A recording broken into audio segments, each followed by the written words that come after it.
Jai Shri Mataji.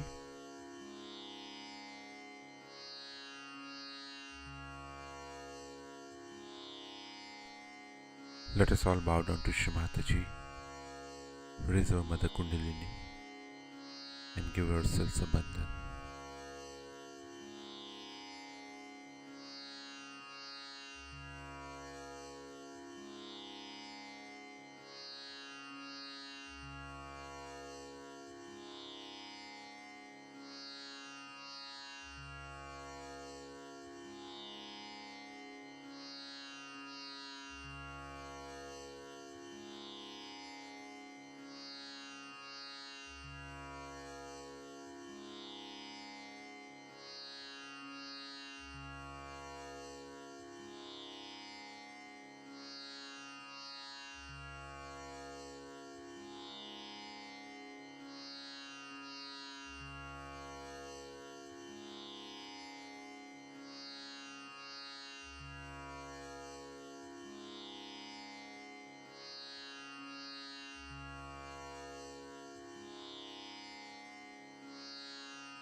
Let us recite Shri Ganesh Mantra.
Let us now listen to Shri Mataji's speech.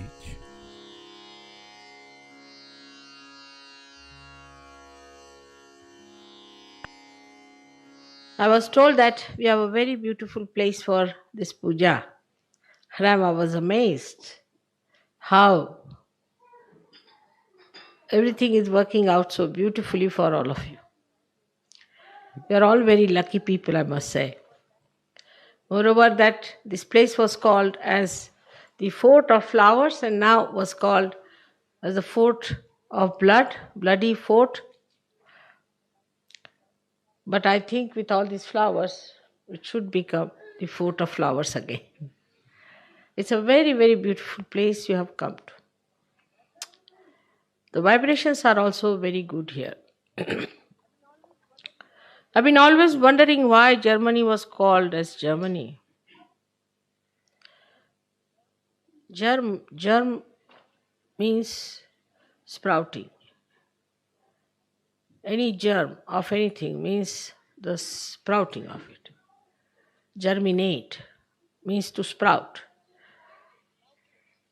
The sprouting of Sahaja Yoga, as I told you many a times before, once taken by Germans, will be reaching its epitome, its highest point. We have had lots of ups and downs, doesn't matter. It's a difficult place. And now we have started really the germination in a proper way. Yesterday I saw the whole sky was filled with color and light. As you know that vibrations have light.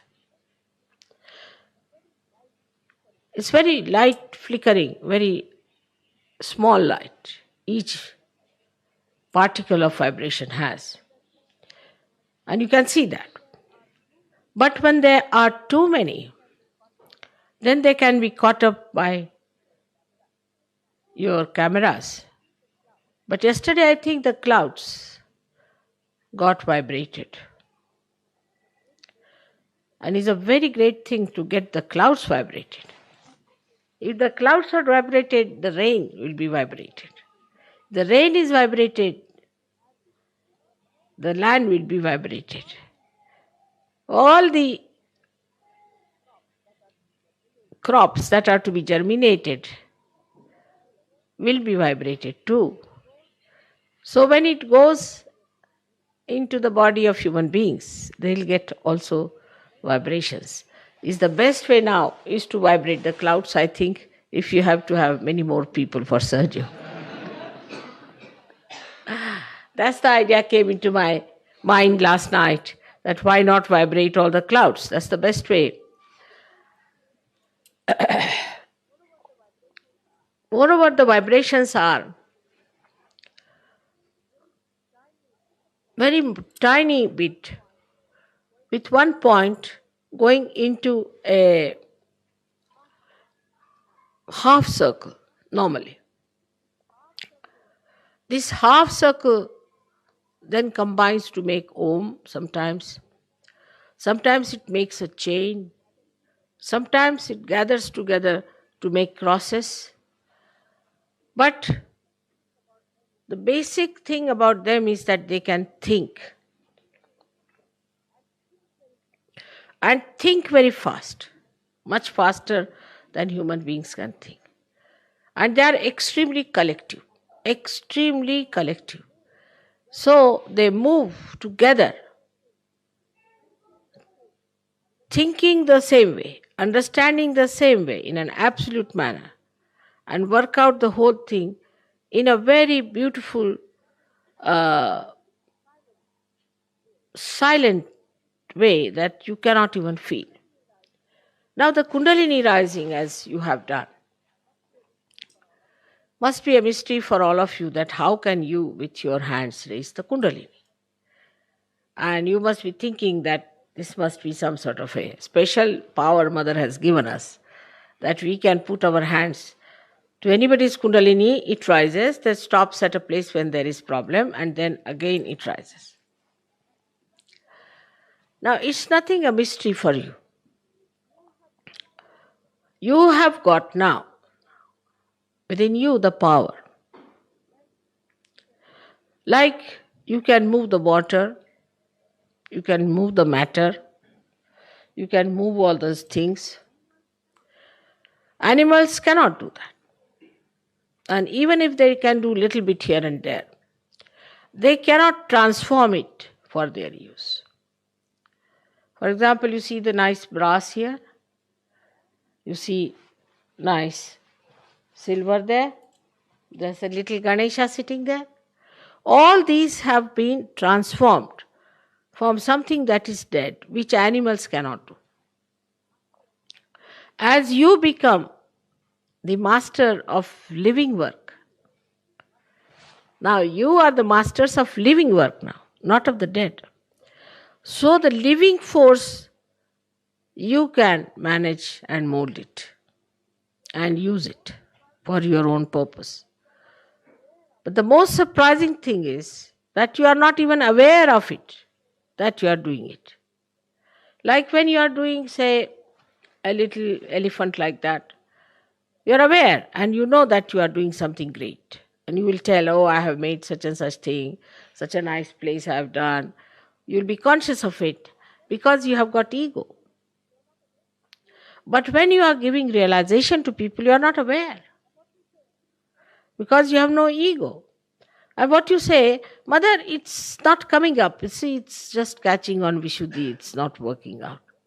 You start speaking in third person. You don't say, I can't do it or I have done it, it's worked out. Only when it works out, I see your faces and I know it's done. So you are not even aware of it.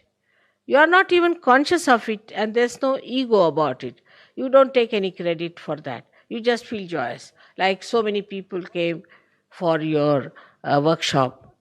Oh, it was so great, Mother. What was great was you. It was you who was doing all the job. You were working it out, but you don't feel that way. The reason is that you are now working in a way that we call as a karma. A karma is that when you do something, but you do not feel you are doing something. When you are not conscious of it, that is a karma. When you are doing something and you think that you are doing this work, that thing, then it is a karma. But now the karma has become an akarma, not that you are not doing anything. You are doing so many things, but you do not feel that you are doing it because you have now been doing akarma. And all living work is akarma. Like the Mother Earth, she sprouts seeds. She is not aware of it. In the same way, you people are raising the Kundalini, you are not aware of it. And when you are not aware of it, you don't even want to think how it is happening. See me, a human being, raising a hand like this, definitely the Kundalini rises. I see it comes out of the head. It happens. I see it. It's a fact. Then how is it that this is happening? What is the process?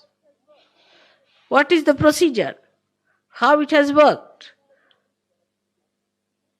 Did I make any mistakes? You never think like that. Did I do it in a wrong manner? You don't think. Just you start. Raise the Kundalini.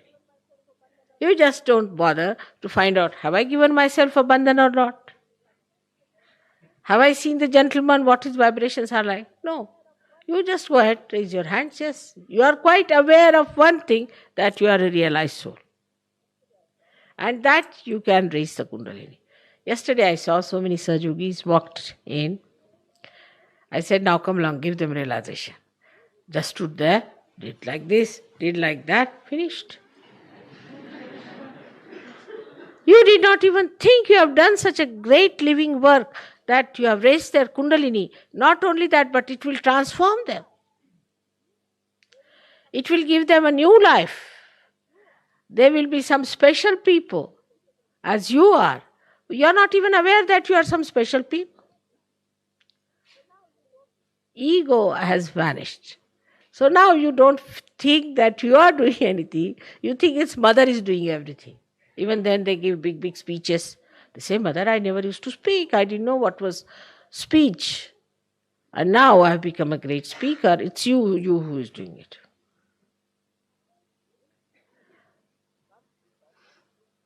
This feeling comes because there is no ego anymore left. Now if you see in the water, if you put a drop, it becomes an ocean, no doubt. But it's not aware of it that it has become an ocean. It moves with the ocean. But supposing you see a fish. A fish is free. If she wants, she can move this way, she can move that way, she can jump up, she can drink the water, she can do what she likes. But a drop cannot. Drop has to be part and parcel of the whole. So that was the intermediary stage when you were animals. Animals were under pash, under the bandhan of God. So they were doing exactly what was to be done. Then you became human beings, where you had complete freedom to use it as you liked. If you wanted to go to heaven, go to heaven. If you want to go to hell, you can go to hell. It's all open to you. But now after becoming realized souls, you have become absolutely free people. But in that freedom, you feel me being there. Now what is this? Am I trying to tie you up with something? Or am I giving you some chains? Or am I guiding you? Or am I all the time sort of a person with a gun behind you? Do this, otherwise this will happen. That is not so. So what is this new thing that is happening to Sahajogis? Is to be understood fully. The new thing is like this. Like a fish goes everywhere, does everything. but has no discretion. Doesn't know which way to go, what to do, sometimes get caught up into the net of a fisherman. It can be eaten up by another big fish. It can be destroyed anytime. It may just crawl onto the shore and get finished. So the fish has no discretion. But it has some innate knowledge to save itself from dangers. Now you don't have any innate knowledge about it. How to save yourself from dangers, how to save yourselves from troubles. No innate knowledge like that you are cautious, you shouldn't walk this way, you shouldn't go like this, you shouldn't give vibrations to somebody, you should not treat somebody. No, that's not there. Innately, you don't have this knowledge that we should try to save ourselves, we should go from the right side, not from the left side, it would be inauspicious. Not so much. Still, you will always do right things. Whichever time you will choose will be the right auspicious time. You don't have to consult books for that. Like once it happened in Lonavala, we had a puja. And it was to be at 10 o'clock, as it was here. I wouldn't go for my bath for quite some time. And they were quite upset. Mother, what's the matter? And I said, it's all right, let's go ahead. And I was talking here, there. Then I went for my bath at about 11 o'clock.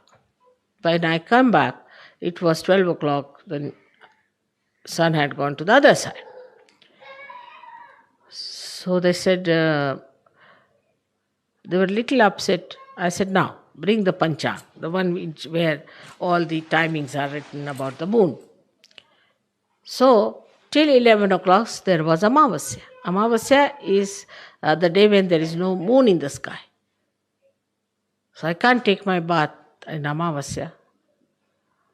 And you cannot have puja otherwise.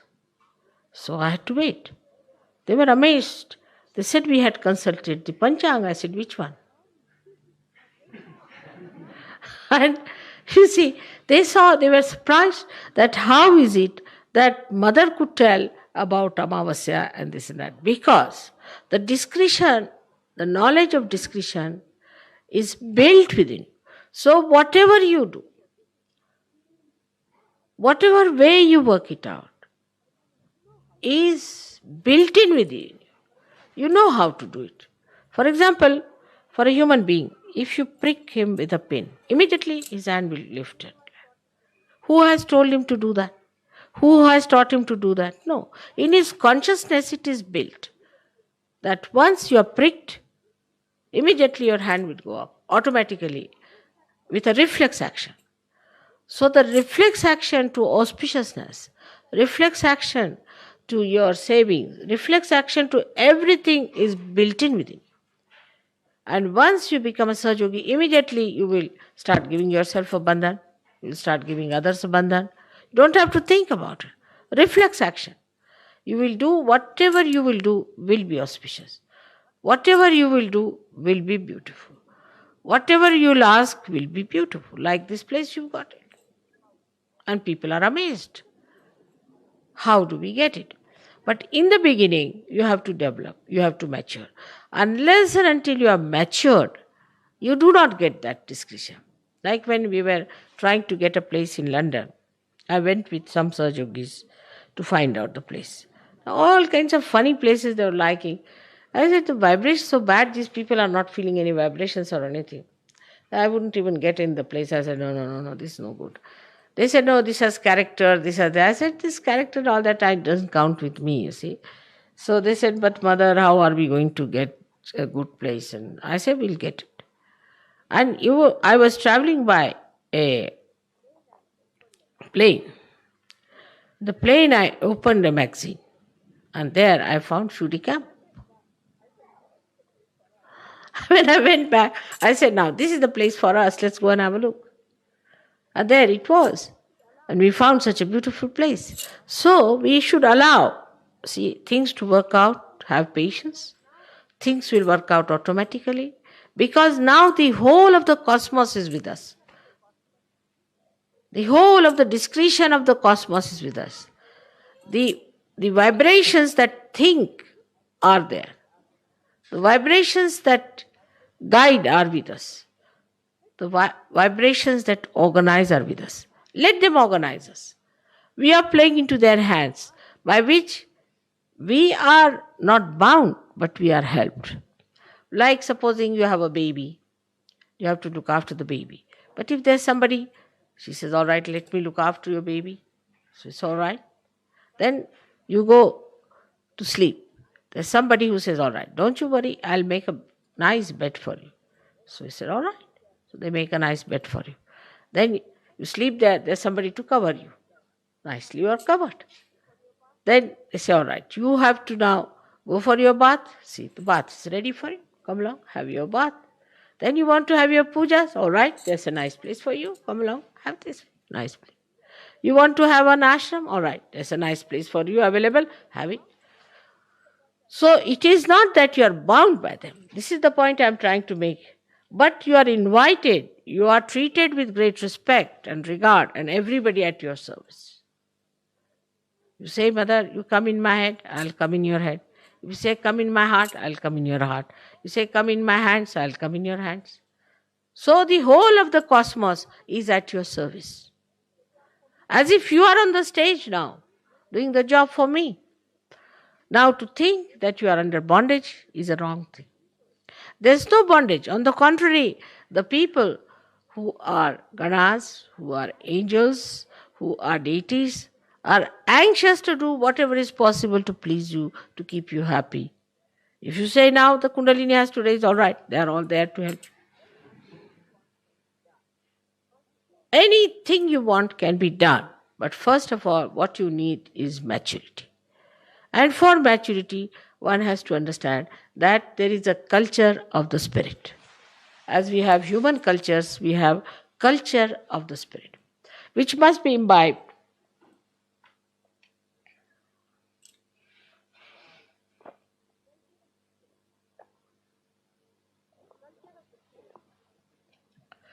The culture of the spirit is to be imbibed. If you go according to the culture of the spirit, then you cannot have problems. And the foremost thing in the culture of spirit is that you must respect yourself, because you are an yogi. Second thing is you must respect other yogi, because they are yogis. Like I have told you before in Ganpatipuram, there was one tailor, Namadeva, who was a saint. And he went to see another one who was just a potter. And the potter was mixing the mud with water with his feet. He was working there. When Namdeva went and saw him, he saw him, and what he says, Nirgunacha bheti alo sagunashi. Meaning, I came to see here formless, the vibrations, the Chaitanya, formless, Nirguna. I came to see a Nirguna, meet Nirguna. But here it is in Sagun. You are the one who is in form of that Chaitanya. What a praise. Just think. One Sahajogi saying to another, oh God, I just came here to meet the Nirguna, the Nirakara. And whom do I meet here is the Saguna, is in the form.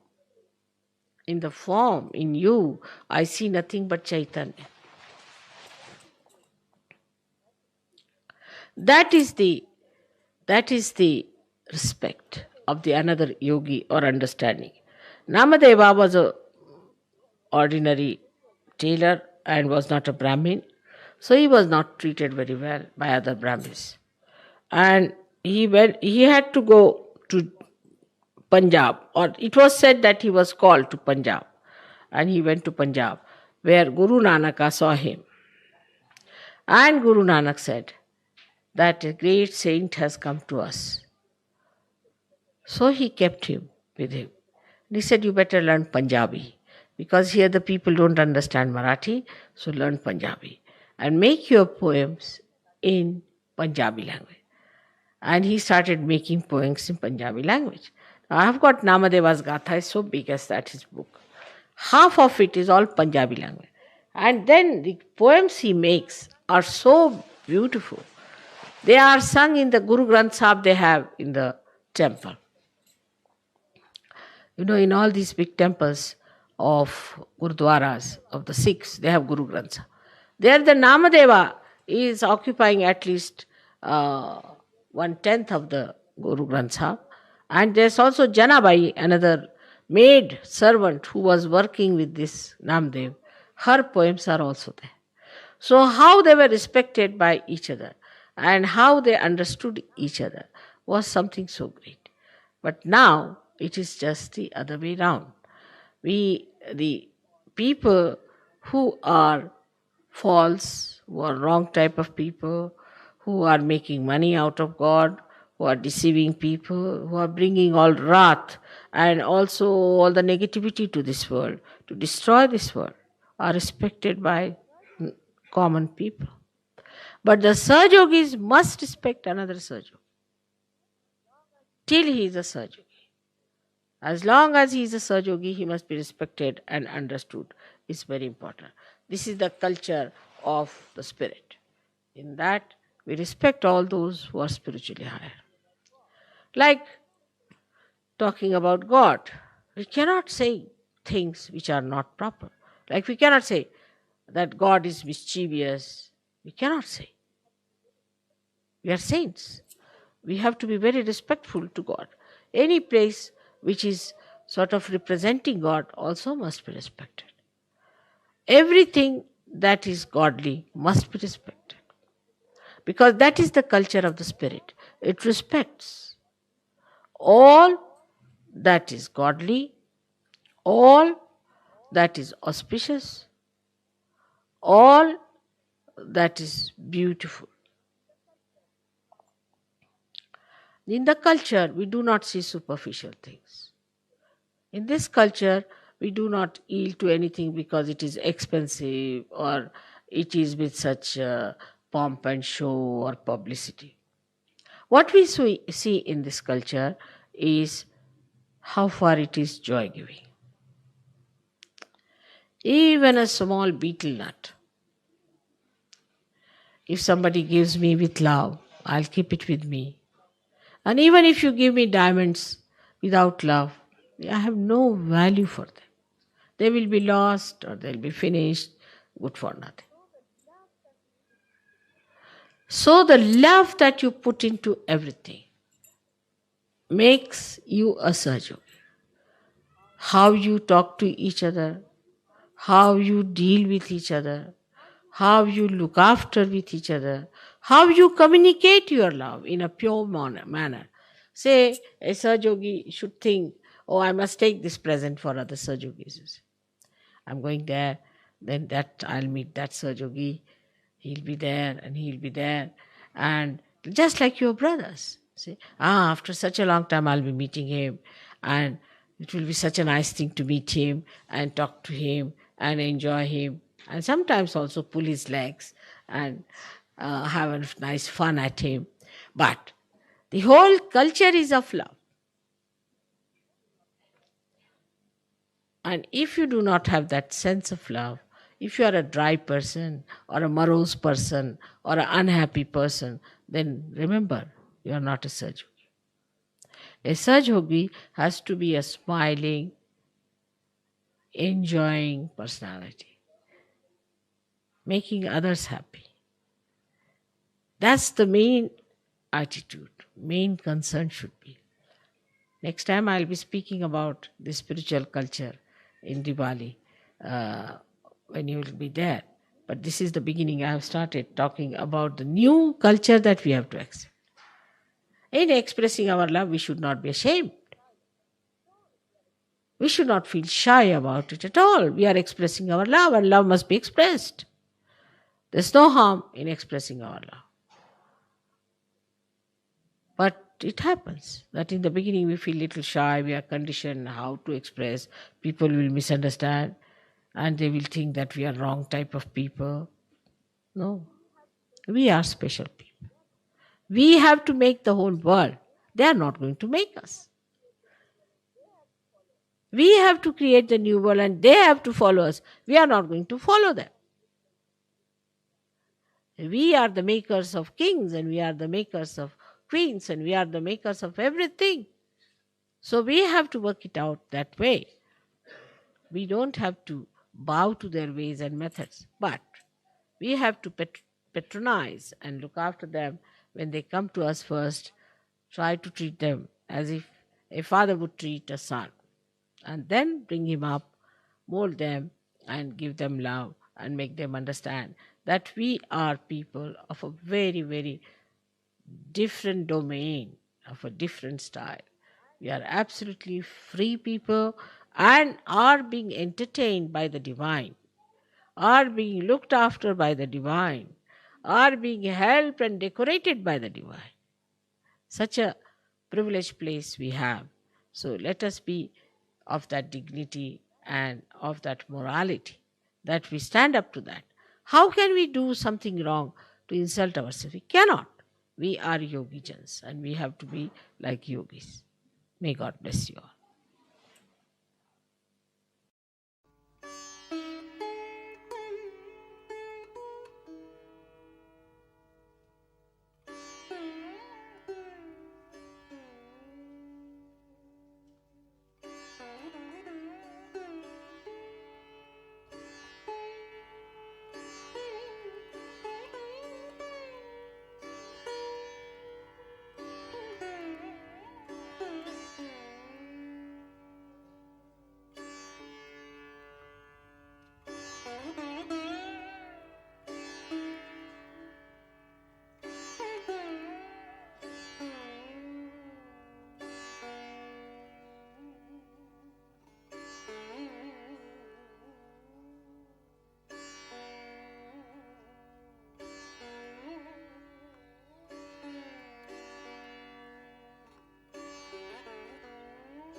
Let us recite the Mahamantras.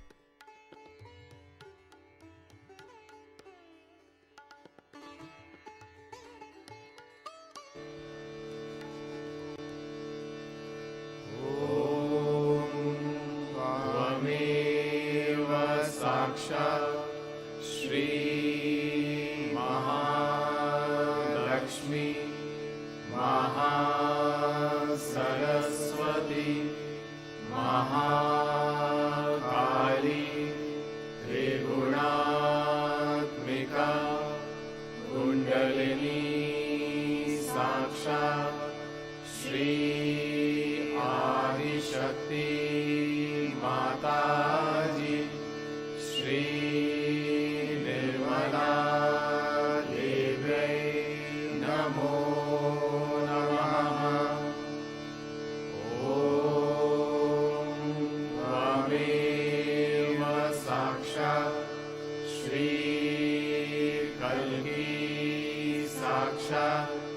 Shri Adishakti माता जी, श्री निर्मला देवी नमो नमः। ॐ त्वमेव साक्षात् श्री कल्ली साक्षात् श्री सहस्रार स्वामिनी मोक्षप्रदायिनी माता जी, श्री निर्मला देवी नमो नमः।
Thank you, Shrimataji,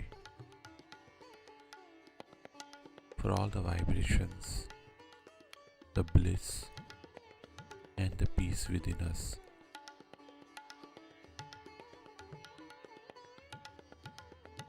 Let us all bow down to Shrimataji, raise our Mother Kundalini, and give ourselves a bandhan.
We will continue with our morning meditation tomorrow morning, same time. Jai Shri Mataji.